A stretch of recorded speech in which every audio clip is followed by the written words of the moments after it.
प्रिय विद्यार्थियों, मैं डॉक्टर वंदना बरमेचा, सह आचार्य हिंदी। आज हम पढ़ेंगे आलम की व्याख्या पद संख्या 7। जैसे कि आपको पूर्व में ही विदित है कि कवि आलम की रचना प्रेम के लिए है।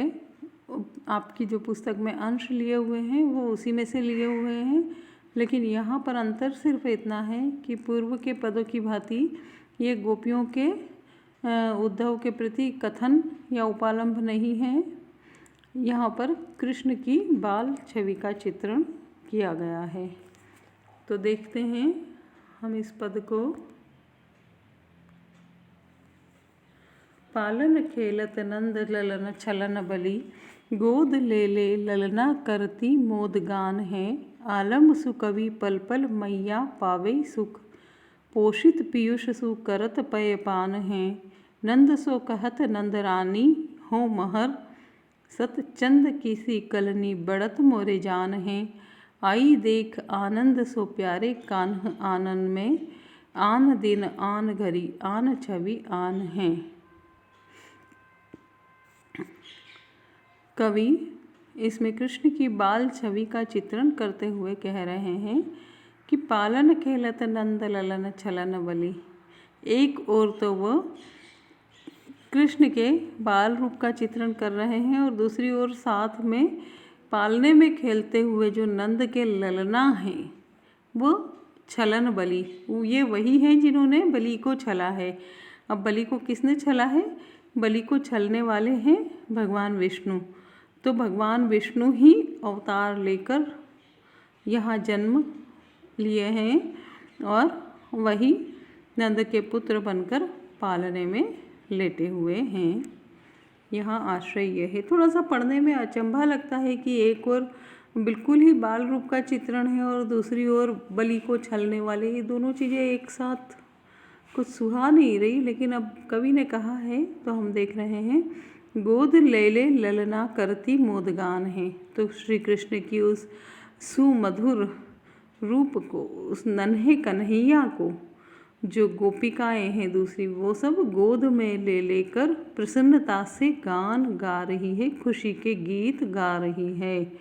और आलम सुकवि पल पल मैया पावे सुख। सुकवि आलम यह कह रहे हैं कि कृष्ण की उस छवि को, बचपन के उस रूप को निहार कर प्रतिक्षण उनकी माता सुख के सागर में डूब जाती है। पोषित पीयूष सु करत पय पान है। वो क्या करती है? पोषित, कृष्ण का पालन पोषण कर रही है। कैसे कर रही है? पीयूष माने अमृत के समान। अमृत के समान क्या होता है? माता का दूध।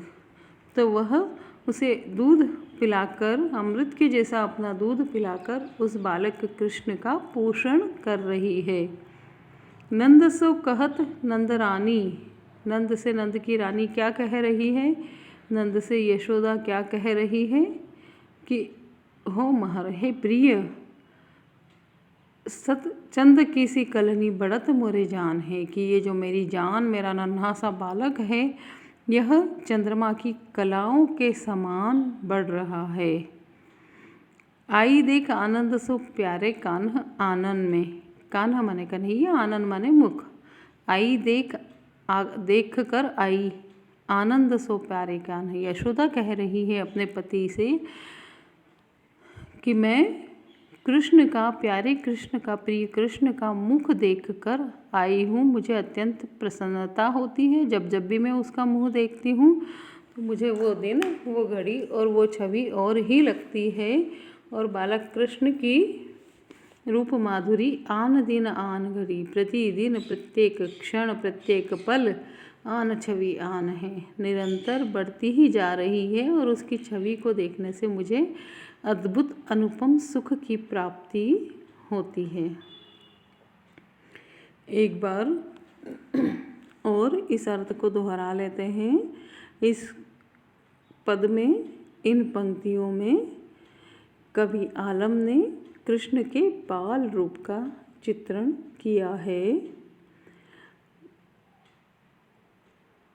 कवि आलम ये कह रहे हैं प्रारंभिक पंक्ति में ही कि जो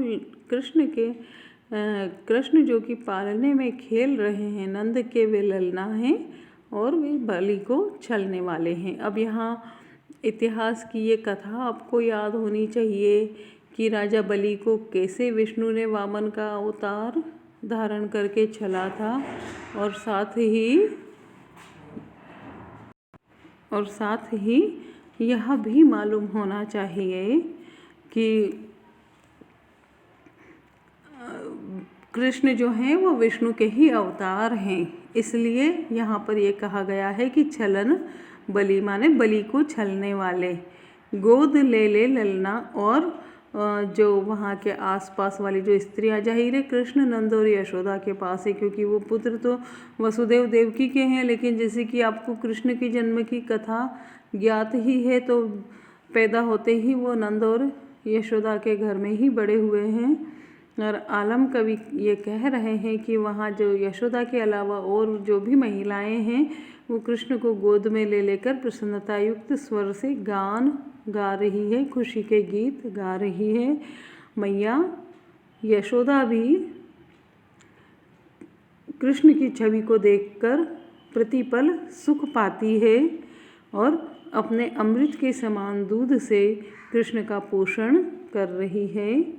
नंद से नंदरानी ये कह रही है, यशोदा अपने पति से ये कह रही है कि जो है मेरा प्रिय पुत्र चंद्रमा की कलाओं के समान बढ़ रहा है, और मैं जब भी अपने प्रिय कृष्ण का सुंदर मुख देखती हूँ तो उस क्षण उस घड़ी मेरी प्रसन्नता और अधिक बढ़ती जा रही है, कृष्ण की रूप माधुरी भी बढ़ती जा रही है, और कृष्ण को देखने से मुझे अनोखा सुख भी प्राप्त होता जा रहा है। तो प्रिय विद्यार्थियों, यह तो रही इस पद की व्याख्या, और हम इसके विशेष में यह कह सकते हैं कि जो माता के हृदय की अनुपम अद्भुत अभिव्यक्ति, सशक्त अभिव्यक्ति इन पंक्तियों में हुई है। तो इस दृष्टि से यहाँ पर रस की दृष्टि से हम देखें तो पूर्व में श्रृंगार था, लेकिन यहाँ पर वात्सल्य रस है, जिसका स्थायी भाव वत्सल है, और कृष्ण की रूप माधुरी का चित्रण है। यहाँ पर अलंकारों की दृष्टि से अगर हम देखें तो अनुप्रास, विप्सा और यमक अलंकार दिखाई देते हैं। छंद की दृष्टि से जैसा कि आपको विदित ही है, कवित्व छंद का प्रयोग हुआ है। भाषा की दृष्टि से हम कह सकते हैं कि यहाँ पर कवि की ब्रज भाषा है जो कि अत्यंत मधुर मनोहर है, और छंद में गीतात्मकता, लयता, गेयता, ये सब तत्व, तुकात्मकता, ये सब तो उपस्थित है ही। तो कुल मिलाकर इस तरह से संदर्भ, प्रसंग और विशेष से युक्त व्याख्या आपको लिखनी होती है।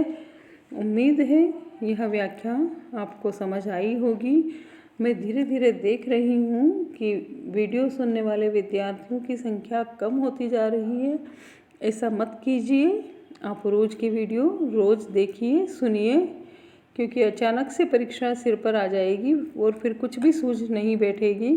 तो थोड़ा थोड़ा आप पढ़ते रहिए, लिख कर देखिए।